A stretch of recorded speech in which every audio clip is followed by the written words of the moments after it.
The district's annual budget hearing had become ritual theater. Parents in folding chairs, teachers clutching binders, and a smattering of local press waiting for the sparks. Naomi Walker sat near the back, hands folded around a thermos of lukewarm coffee, her posture springy with the kind of calm tension that came from 52 weeks a year of making science sing for kids who'd been told it wasn't for them. Her program, Community Innovation Lab, had grown quietly over 3 years, from an after-school curiosity club into a semester-long research track for juniors and seniors. Kids who'd barely passed basic biology were now designing experiments on microclimates, energy scavenging, and food deserts. Naomi didn't chase recognition. The results spoke, eventually. That afternoon was the day her results were being threatened. Gregory Hale, a white board member with sway in all the conservative corners of the district, real estate developer, self-styled fiscal hawk, and polite in public, rose near the end of the hearing. He had a prepared slide deck with numbers, a clipped tone, and a phrase he rolled out with the practiced chill of someone coded to minimize. We have to ask if we continue to support that program with limited resources, or reallocate to demonstrated traditional STEM pipelines. He didn't say her name. He didn't have to. That black science teacher was understood, as if her students were a separate line item, a liability, not a source of potential. Hale framed it as stewardship. We're being asked to fund passion projects when lab equipment in other schools is outdated. I propose we redirect the Innovation Labs grant to a consolidated regional academy that's producing more measurable college acceptances. His subtext threaded through the room like a cold draft. Several other board members nodded politely. The word efficiency murmured. Naomi felt the jab, not in the directness of the words, but in the way the phrase, that program, dropped like a shadow over everything her class had built. The district's budget officer, a nervous man who had once praised Naomi's kids in an internal memo, coughed and said something about reviewing outcomes, as though the previous 3 years of student-submitted papers, prototype demonstrations, and incremental gains were footnotes. Word got to Naomi before the formal vote. She didn't storm the meeting. She gathered her students instead. In the lab, half classroom, half makeshift workshop, the air smelled of solder, hot glue, and fried cafeteria pizza from the floor above. Amina Johnson, a senior from a working-class neighborhood, who had once been told by guidance counselors that engineering is a tough route for someone without pedigree, looked up from her laptop with quiet intensity. Naomi slid a printout across the table. The board memo, the line item, the phrase, reallocate to traditional pipelines. The room went still. The threat was not only to funding, it was to legitimacy, to the narrative that they could carve something new out of scraps, and that Naomi's presence was expendable because she didn't fit the polished stereotypes of science leadership. She didn't prescribe panic. We don't win by shouting louder, Naomi said softly. We win by showing them what they thought was a risk is the future they didn't know they had. Amina, you've been refining that water remediation model. Let's take it from the lab to the board. Amina's eyes flickered, surprise, then resolve. We'll be ready, she said. Naomi's students, a ragtag coalition of kids with varied backgrounds, Latinx coder Luis, refugee sophomore Sarah, Amina with her quiet fire, rose. The implicit message behind that had sharpened their focus. The real fight wasn't the budget line. It was the story they were allowed to tell about who could solve real problems. The next 6 weeks became a controlled frenzy. Without the cushion of guaranteed funds, Naomi shifted the lab into a leaner, more community-embedded operation. She juggled requests for basic supplies with the optics of asking for support, knowing full well that appeals from that black teacher would be met with bureaucratic delays or polite deflections. Instead, she turned outward. In early mornings before school and late evenings after detention reports had been filed, Naomi drove her battered SUV to university surplus warehouses, begged leftover reagents from a sympathetic adjunct at the state college, and negotiated with a local hardware store owner to let her students take broken filtration units on the promise they'd return something better. She trained Amina and Luis to disassemble, reverse engineer, and repurpose. Old aquarium pumps became precision flow calibrators. Discarded coffee grounds were tested for adsorption properties. An expired grant-funded spectrophotometer, found in a closet in the administration building, was coaxed back into operation with duct tape and a borrowed calibration standard. Amina dove deep. Her interest was personal. Her grandmother's well had gone dry, and the few available water sources in their neighborhood were brackish with industrial runoff. Naomi had tasked the class with authentic problems, real constraints. Amina had picked up a discarded paper about phytoremediation, the use of certain plants to extract toxins, and adapted it with Naomi's gentle push. What if instead of waiting months for plants to accumulate heavy metals, you could engineer a localized microecosystem using algae that could not only sequester toxins, but also be harvested for secondary energy? The challenge was huge. Their lab lacked a proper incubator, so Sarah rigged a temperature-controlled chamber from an old mini-fridge and aquarium heater. Luis wrote code to automate pH and turbidity logging using cheap microcontrollers, while Naomi taught them the discipline of experimental controls, what you change, what you keep constant, how to separate signal from noise when you're desperate for both. Gregory Hale's allies on the board, people quietly supporting his efficiency line, visited under the guise of seeing outcomes before further allocations. They watched the students move, their skepticism thinly masked as curiosity. One afternoon, the district's junior academic coordinator, a white woman who had previously used Naomi's program as an illustration in a talk about grassroots engagement, stopped by. She was struck by the makeshift bioreactor bubbling quietly in a repurposed cooler, the algae culture turning from pale green to a deep emerald as it absorbed simulated contaminated water. "How much did this cost?" she asked, eyes wide. Naomi smiled wryly. "Not what you'd expect. Time, scrappiness, and a student who refused to let her grandmother drink another bad glass." As the prototypes matured, a hidden pressure mounted. The board member's office had placed a thin, constant review over Naomi, an unspoken insinuation that any minor failure would feed the narrative of waste. Yet under that pressure, Amina's approach had a breakthrough pivot. She discovered that when the algae was co-cultured with a specific strain of bacteria already present in the local creek, which they swabbed with permission, the system's uptake of lead and arsenic tripled, and the metabolic byproducts could be processed into a low-grade biogas. Naomi called it a two-bird cascade, clean water and energy from what everyone else considered runoff. Word of their incremental successes spread in quiet circles. A science teacher from the middle school dropped off used glass jars. A local church offered storage space for their field trials. Naomi's sister organized a weekend fundraiser cookout to buy proper filtration membranes. The lack of official funding had turned into a mosaic of grassroots backing, rooted in people who had seen the students' work and believed it worth their own time. It was not enough to quash the board's intention, but it planted seeds, and the students, especially Amina, began drafting a presentation. They would not ask for credibility. They would take it. The night before the scheduled informal review visit from the board's budget subcommittee, Naomi stayed late in the lab, the glow from a string of desk lamps painting her students' faces in amber. Amina was hunched over a dual readout, one line tracking heavy metal concentration, the other capturing biochemical oxygen demand. The co-culture experiment had entered a stable phase.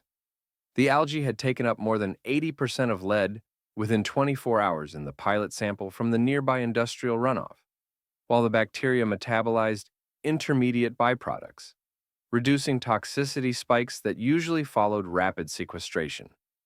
The biogas capture rig was bubbling lightly, a faint hiss that meant energy was accruing even as the toxins were being immobilized. "What's the ratio today?" Naomi asked quietly, leaning in. Amina's fingers danced across the touchscreen, pulling up the adaptive graph she'd coded. 3 parts algae to 1 part. Bacteria was the start, she said. But when I flipped the cycle, instead of letting the algae sit, I pulsed the flow to mimic the creek's natural ebb. It resets the bacteria's metabolic pathways and we get a sustained uptake. The biogas yield stays consistent, and the water post-treatment is below the EPA's safety threshold for lead. Luis, peeking from behind, grinned. You just made two problems into a single platform. They had. This wasn't incremental improvement. It was a platform, scalable, adaptable, low cost, and deeply rooted in the district's environmental context.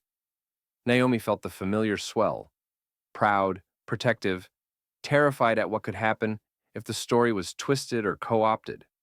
She pulled Amina aside. "Tomorrow you do more than present data," she said. "You tell them why this matters to people whose names don't show up on their donor lists. You tell them what happens if you pull this funding. The water stays contaminated, kids get sick, and the cost of emergency fixes triples. This isn't about you being clever. This is about them being accountable." The informal review meeting was set in the same boardroom where Naomi had first heard the phrase, "that program." The board's budget committee, including Gregory Hale, sat behind long tables. They expected neat charts and the humble show and tell of a small project. Instead, Naomi brought the prototype, portable, wrapped in clear tubing, with a small tank of treated creek water and a measuring kit. Amina stood beside her, dressed in a collared shirt, her hands slightly trembling, not from nerves, but from the weight of the story she was carrying. Hale started the meeting with the same thin preamble about fiscal responsibility, then leaned back, waiting for the inevitable plea for more accountability. Naomi began, "What we built is not a stopgap, it's a model. It's a piece of infrastructure you can seed across the district. The cost of clean water, if we don't act now, will be paid later in hospital visits, lost school days, and reputational damage. And it's not just about water. It's about what happens when a community becomes responsible for its own health." Amina took over, walking them through the science with clarity. The co-culture's synergy, the cyclic flow mimicking natural pulses, the simple hardware, and the energy feedback. She brought out a sample of pre- and post-treated water. The board watched as the spectrophotometer, rescued from that closet, displayed the dramatic drop in lead. She flipped to the energy log, showing a modest but consistent biogas capture that could power a classroom light for hours in the worst-case scenario when the grid failed. She didn't speak in jargon. She spoke to consequences and possibility. Hale, the first to speak, tried to undercut. "This seems very localized, Ms. Walker. How do you know it's reproducible? How do you know it's not a fluke given the unconventional setup?" He leaned in, folding his hands, his tone the practiced one of someone used to changing the subject to avoid accountability. "Also," he added, "the cost-benefit on energy seems negligible compared to proven district-scale solutions." Naomi had anticipated challenge. She presented a replication log, field trial results taken from 3 different intake sites, and a simple model showing scalability using underutilized district rainwater collection. Then, she invited a third party. The state college adjunct who had lent them reagents stepped in via a pre-recorded testimonial, validating their methodology and offering to co-author a grant proposal for external support. Luis presented a community impact spreadsheet, projected savings in water purification costs, health metrics linked to lower lead exposure, and how the platform could serve as a curricular anchor for other schools. The tension in the room tightened. Board members who had only ever heard about Naomi's passion project now watched as their preconceived boundary between experimental and essential blurred. The breakthrough was not only technical, it was narrative. The story they had been fed about that teacher and those kids was being punctured by rigorous evidence paired with a human face that didn't ask for legitimacy. The gathering storm had shifted. The district's future had just been made visible in a glass vial of clear water. The official district board meeting was set in the evening, a larger room, public notices distributed, and the tension elevated by the presence of parents, reporters, and teachers who'd come believing something had shifted. Naomi had brought the lab's core team, Amina in a tailored blazer, Luis with his laptop and real-time dashboard, Sarah with samples annotated in neat print. They arrived with the prototype on a rolling cart, along with community members, like the middle school science teacher, the hardware store owner, and Naomi's sister, who'd seen the work transform a Sunday fundraiser into fuel for the summer outreach. Gregory Hale opened the public comment section with the same scripted concern over budget, efficiency, and the need to consolidate programs before spreading resources thin. He implied, without saying outright, that Naomi's lab was a risky, emotionally driven outlier that siphoned discretionary dollars from more reliable outcomes. The phrase "that teacher's initiative" echoed again in the room, now picked up by murmurs from people who had no idea of the depth behind it. Naomi didn't wait for the vocal applause that had greeted her before. She stepped forward with Amina. The room went quiet, expectation tangled with doubt. She began with data, but she followed with people. This is about water that kids in the north end of the district drink. This is about energy, when a storm knocks out power at the high school. This is about the fact that every school here has a building engineer who writes a check when pipes fail, while students miss time, because the math curriculum is decoupled from their lived reality. She turned the narrative from passion project to district asset. Amina spoke next. She demonstrated the filtration system using locally sourced samples. Dirty water turned clear before the audience's eyes. She let a parent from the affected neighborhood speak, a woman who had once brought her child to Naomi because the asthma rates were climbing in their apartment complex. The parent, voice trembling, said, "This is the first time I've seen someone not just talk about helping us, but build something that works. They told us it was about that teacher. I say it's about our kids finally breathing easier." Hale interjected with procedural questions and snide insinuations about scalability and who owns the intellectual property, as if ownership was a bigger concern than implementation. He asked all the predictable lines. What happens if you don't have community buy-in? Who vouched for your methodology? As though the lives at stake were hypothetical footnotes. Other board members began to shift in their seats. Some had seen the preliminary demonstrations and couldn't dismiss the raw evidence. Then, Luis played a short video, footage of the remediation unit installed at a local creek, the before and after water tests, the gas flame sustained from captured biogas, powering a small LED rig, followed by students teaching younger peers. Dr. Whitaker, who'd come independently to observe, stood and walked to the microphone. "We almost lost this," she said, looking directly at Hale. "Not because the work wasn't valid, but because perception nearly killed innovation. I'm here to say the district has a choice. You can keep cutting what you don't understand, or you can fund what's working." Her words landed like stones in a pond. The ripple reached the corners, where the more cautious board members had sat muted. The vote that followed was no longer a perfunctory rubber stamp.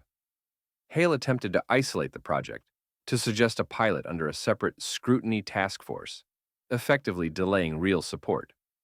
Amina, composed beyond her years, stepped forward. "Delay means dying wells," she said simply. "You can fund a task force to study us for 6 months, or you can fund a deployment team and begin with the 3 hardest-hit schools next quarter." Her voice carried a mix of evidence-backed logic and the truth that had saturated her childhood. Time was not neutral. The room held. Then something happened quietly but irrevocably. A newer board member, one who had initially inclined toward Hale's language about efficiency, stood and said, "I move that we not only preserve the Innovation Lab's funding, but expand it to include district-wide pilot implementation. We also form a community advisory panel that includes Naomi Walker and student representatives." The motion passed with a narrow majority. Hale's expression cooled.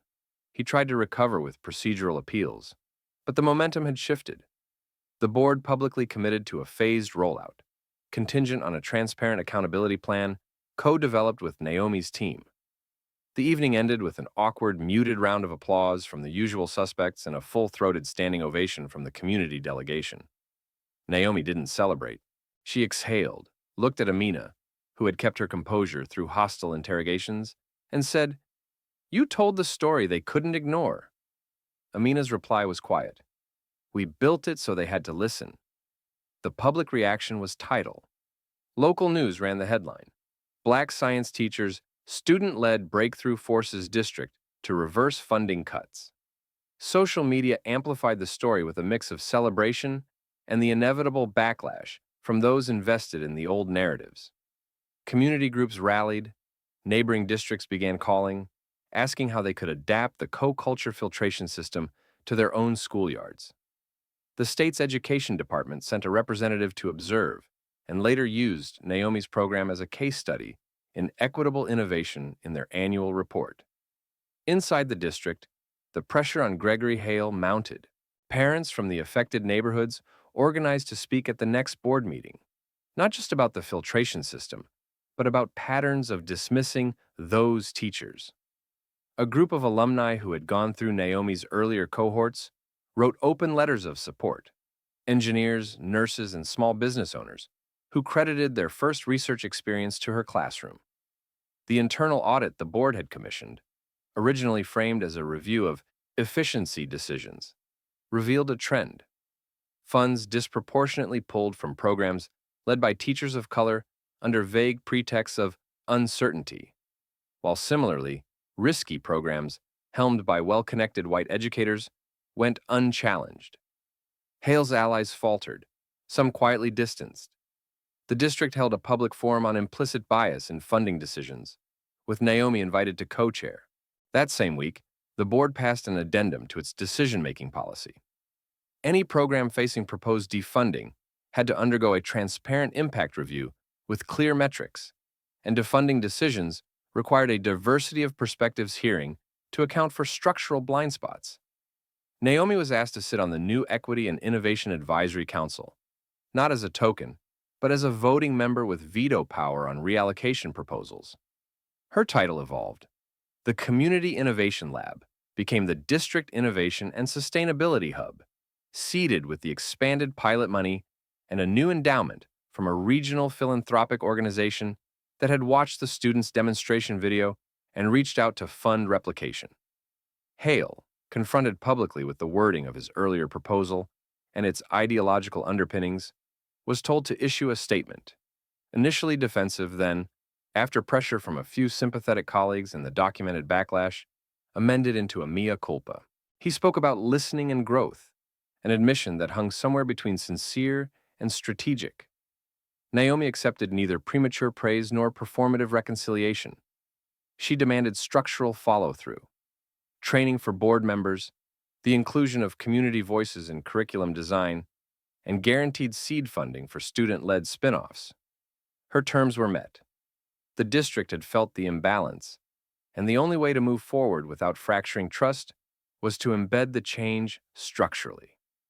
Amina received scholarship offers, not the vague diversity ones she'd feared, but full research fellowships from a state university's environmental engineering program, where she'd been invited to co-develop a summer institute to train high school students from underserved areas using the filtration model. Luis was recruited into a tech incubator for his automation dashboard, and Sarah started organizing weekend lab days for middle schoolers to demystify STEM. Naomi's program began mentoring other teachers. She ran a cohort on building high-impact science research with structural constraints, showing how to run rigorous inquiry with minimal resources, while also engaging stakeholders authentically. The student who had once been told the pipeline was too narrow for them by guidance counselors now designed the pipeline's entry points. A year later, the district's annual strategic plan read differently. Under the banner of equity-driven innovation, funding formulas had shifted to include weighted support for programs serving underrepresented communities, and a standing Innovation Reserve Fund was created, with a portion of its advisory board seats reserved for student voices. Naomi's lab was featured prominently in the district's recruitment material. The story no longer framed her as a lone maverick, but as a hub leader in a distributed network of partners. The state's education board adopted a version of the Hillcrest Review Protocol for teacher-led initiatives across the region, advising other districts on how to avoid the same pitfalls of letting prejudice masquerade as fiscal prudence. The "that" in people's speech had been softened and in many cases replaced. Teachers now introduced Naomi in faculty meetings as the architect of the Sustainable Systems Initiative, and board members cited her students' data as baseline standards when discussing new environmental curricula. Naomi, ever wary of co-option, kept pushing. She chaired the annual Equity and Innovation Symposium, inviting skeptical administrators and enthusiastic students to work side by side, ensuring the conversation never calcified into complacency. Hale's influence had eroded in the context of these changes, He still sat on the board, but his proposals for cuts were subjected to peer review, and he was often asked to speak at training sessions about his own journey, sometimes willingly, sometimes with visible discomfort, about how he had conflated efficiency with erasure. Whether his shift was genuine or defensive didn't matter as much as the new guardrails. Naomi refused to gloat. She used his presence in those rooms to model accountability in action. Here's how we invite people into correction so the system holds but doesn't fracture. The district was no longer the same bureaucratic machine that had once almost trimmed the lifeline of a nascent innovation. Hillcrest High became a magnet, not because of flashy branding, but because students from other neighborhoods applied to be part of Naomi's research pipeline. The Innovation and Sustainability Hub expanded to include satellite labs in elementary schools, where younger students built simple remediation jars and learned the language of systems thinking by helping their own communities test soil or water. Amina returned as a summer fellow, now fluent in translating her lived experience into mentorship. She ran Youth Scientists of Tomorrow, a program teaching oral storytelling paired with data presentation, ensuring that the next generation could both feel seen and make themselves heard. Naomi watched from the side as a new cohort presented at the district's expo, one group developing adaptive shading for classrooms using low-cost sensors, another reworking the algae bacteria system for urban gardens, and a third mapping the social impact of improved water access. The board had become a place where teachers and students often sat together to draft proposals, and the old hierarchy of those who decide and those who build had dissolved in many practical ways. In the quiet moments, Naomi still kept a copy of the original board memo in a drawer. It wasn't a scar, it was a reference point, a reminder of what invisibility feels like, and what it takes to shift a system from within without becoming another excluded voice. A plaque in the hall honored the breakthrough, but the real legacy was in the kids who had been told that teacher was a risk and now called her mentor, and the districts that had replicated the model, no longer asking permission to reimagine what a science classroom could be. On the one-year anniversary of the initial budget hearing, the district held a celebration in the Innovation Hub. Gregory Hale was invited. He came and sat in the back, listening to Naomi stand with Amina and the new students. Naomi introduced him on stage, not with derision but with a nod. He's here because he's also learning what it means to fund the future instead of fearing it. The audience applauded, complicated and real. The breakthrough had changed more than a line item. It had changed the reflexive assumptions of a system, rewired who was trusted to lead, and turned what once was a threat into a blueprint for sustaining equity. Naomi, quietly stirring a cup of coffee in the lab's small kitchenette, watched a group of freshmen work through a new project and smiled. "Keep building," she murmured to them. "Let them try to call you that. You'll redefine what that means."